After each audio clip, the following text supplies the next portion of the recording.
So Felipe, how long have you been a broker now? I've been in the MCA space for almost 4 months now.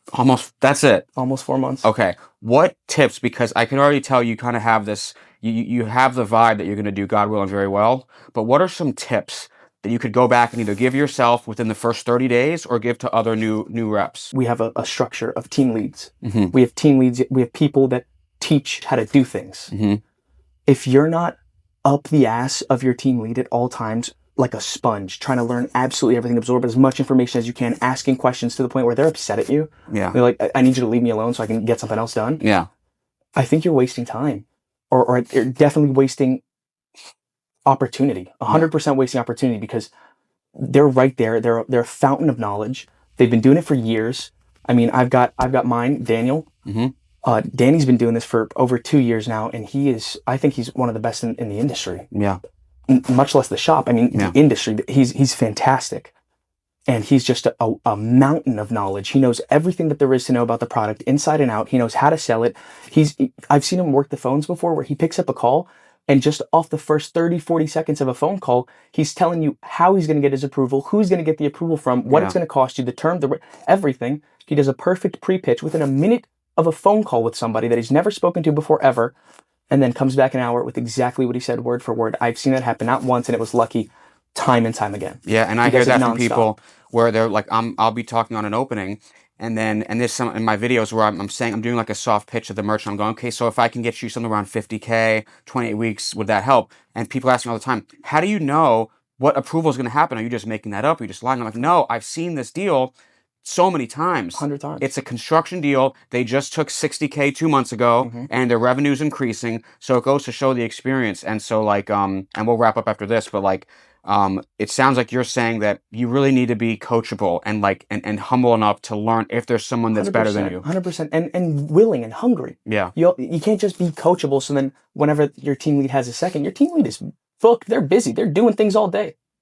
Maybe once in a while they'll have a second to come and check in on you. Oh, how are you doing? What is it? If that's all you're taking from them, you're wasting time. You have to be hungry. You have to go after them. Want to learn the product. Want to learn the industry. Nicholas Sanders, that's our team lead as well.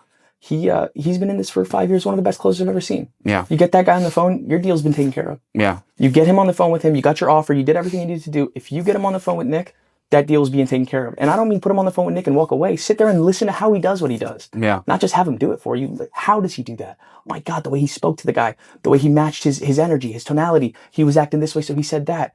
You learn so much from these guys that have been doing this for 5, 2, 4, 8, however many years they've been in this space. Yeah, and there's one thing you might pick up. You might just pick up a throwaway line that Nick says or Danny says, a throwaway line that funds you 200K deals. Work that into your pitch from now on. See how it works. The overly competed files. Okay. I'm coming back with better numbers and good approvals, and I'm getting, driver's license voided check. Okay. And then they send back, oh, hey, I just sent your contract to the other shops. What can we do now? And that makes me not want to work with somebody anymore. That makes me want to say, I don't want to send you my next best number, so then you can send it to someone else. Okay, so here's what you do. Wasting time. Yeah, here's what you do. Because what'll happen is you'll get him those numbers, and then he'll take them, and then someone else will beat those numbers. And then they'll keep going back and forth. So right away you go, listen, you already know the purpose for the capital, I'm sure. Yeah. Right? You know everything. You're doing everything right. So you'll go, I want to help you get the capital for the, whatever it is, the expansion, the working capital. But I don't want to go back and forth. Now, Felipe, you're a smart business owner. I don't want to waste your time or mine. There's always going to be somebody less. I can't speak to other funders. Maybe they're charging less on the front end because they have fees or because they're just able to do things. But when you work with me, we're looking to start the relationship. So what gets the deal done? Again, I don't want to go back and forth. What gets the deal done for you at what rate? And then when you frame it like that, then usually whatever they give you, let's say they say, well, it needs to be a 145. And let's say you can get to that. Then you have to smoke out the objection at the end. Like, okay, if I get you these, are you ready to move forward? Okay. And then if they're just like serially shopping regardless, even after I did all that, finish that, wrap that up, and then it gets to the point where, we talked about origination, we talked about this, we talked about that, we did everything we could do, and now we're nickel and diming on the rate. I mean, I looked at it, their offer's $400 cheaper than ours, and it's the same exact thing. Okay, $400 less per week or per day? Total payback. Yeah, okay. It's $400 difference. Yeah, okay. So this is where, again, I would run a takeaway close on this, 100%, where you go, look, this might not be a good fit. I'm right there at the exact term that we spoke about. If someone's going to beat it by $400, again, we work directly with the business owner to help them get the best things they can and to get the best possible rates. If someone's offering it for $400 less, if you think you might have a better relationship with that other broker, then maybe it's just not the right fit for us. Because think about it, right? If they're still talking to you, there's something going on. Still shopping. Right. And why haven't they gone with the 400? You know, or you can ask them, you can say, well, why haven't you gone with that approval? And they'll say to you, oh, well, I want it cheaper, or what, I'm not sure. But your thing is the value, the relationship. Like when I first started, I would always downsell my points because I wasn't confident in my approval. Now, the payback's 150 on 100K. No pressure, I have a merchant who owns a complex entity. It's a cross-entity structure. He has multiple different businesses that own other businesses and whatever. And then there's one where he's got 17 different hubs all throughout America. So he's got locations in Phoenix, in Houston, in Florida. One of them was struggling. That they're all separate actual entities from each other as well. And what type of business again? Share the same name. He does stone and porcelain. Installation, fabrication. Okay.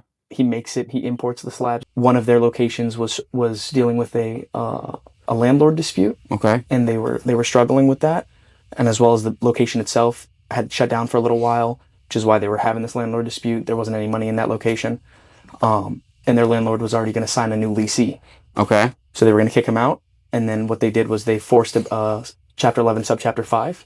So then they couldn't be evicted from the premises. Okay. So they basically forced their landlord's hand. So it's not a business problem; it's a eviction problem. Okay. So that's why they went bankrupt, and now they need money for that location and to deal with that because they, transferred hundreds of thousands of dollars to deal with this legal process from corporate to the other one. So this bankruptcy, it's a restructuring bankruptcy. Yeah. Okay, so that kind of makes sense because they're showing that, hey, listen, we're not saying I think it's chapter, I could be wrong, but I believe it's chapter 11 where it's just done and they're closing the books. But this one is where they're restructuring because they want to continue doing business. Yeah. So it makes sense. Let's give this person more money. They already have the proven track record, and they probably have receivables out, right? Yeah, and that's through all the other locations as well. And they also have they're in it's called DIP, debtors in possession. They're a reorganized restructured company in the eyes of the law. Okay. So they went through the bankruptcy and are now on a plan. Okay. So they can keep operating, keep doing business. It's just very hard because it's difficult for them to gain new debt while on that plan. It has to be court approved. It has to be looked at. One thing that's fantastic about MCAs is that it's not debt. Yeah.